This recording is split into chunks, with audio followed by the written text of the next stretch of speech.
Battle of Breed's Hill, also known as Bunker Hill. While the Second Continental Congress was meeting, the colonial militia around Boston, Massachusetts became involved in another battle with General Gage and his British soldiers. George Washington and the Continental Army were not part of this battle. Breed's Hill.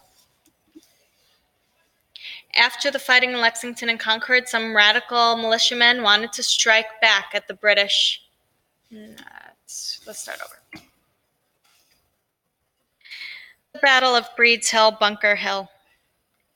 While the Second Continental Congress was meeting, the colonial militia around Boston, Massachusetts became involved in another battle with General Gage and his British soldiers. George Washington and the Continental Army were not part of this battle. After the fighting in Lexington and Concord, some radical militiamen wanted to strike back at the British Army.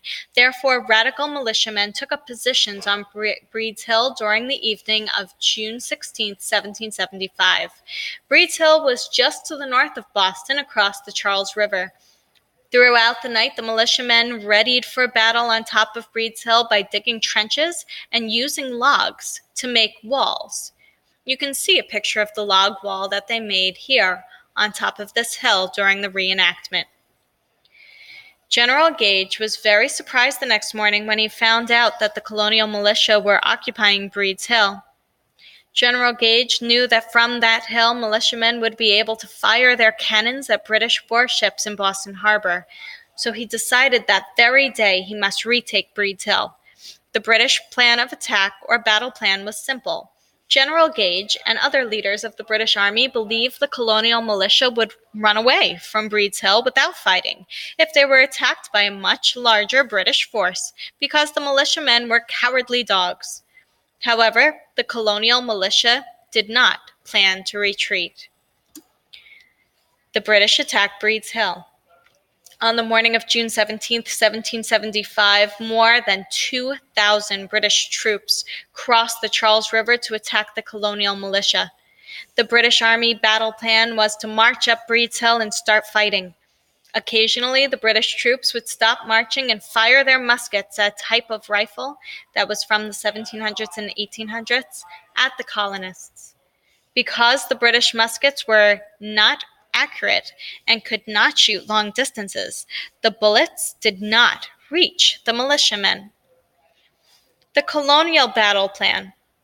The militiamen used a different battle plan than the British.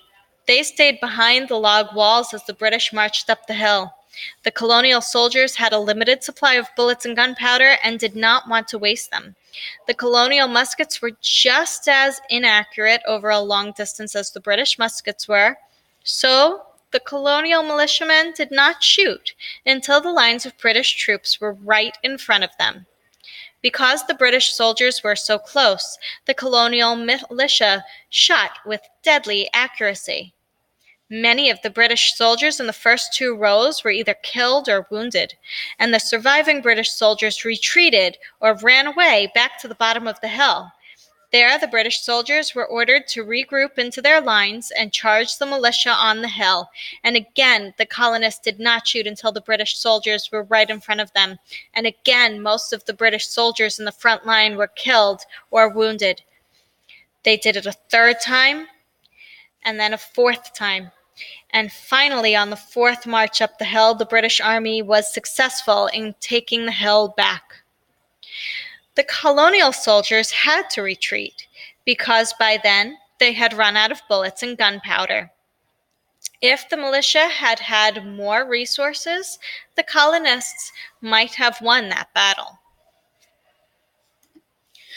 Both sides claimed victory for this battle. The British thought they won because the colonists retreated and they were able to take back Breed's Hill.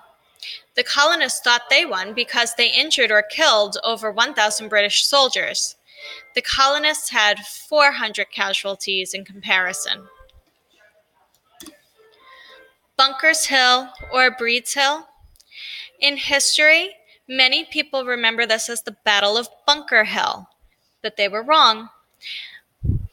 People around the area said Bunker's Hill by mistake because the two hills are very close. You can see them on the map. But it wasn't Bunker Hill where the fight happened.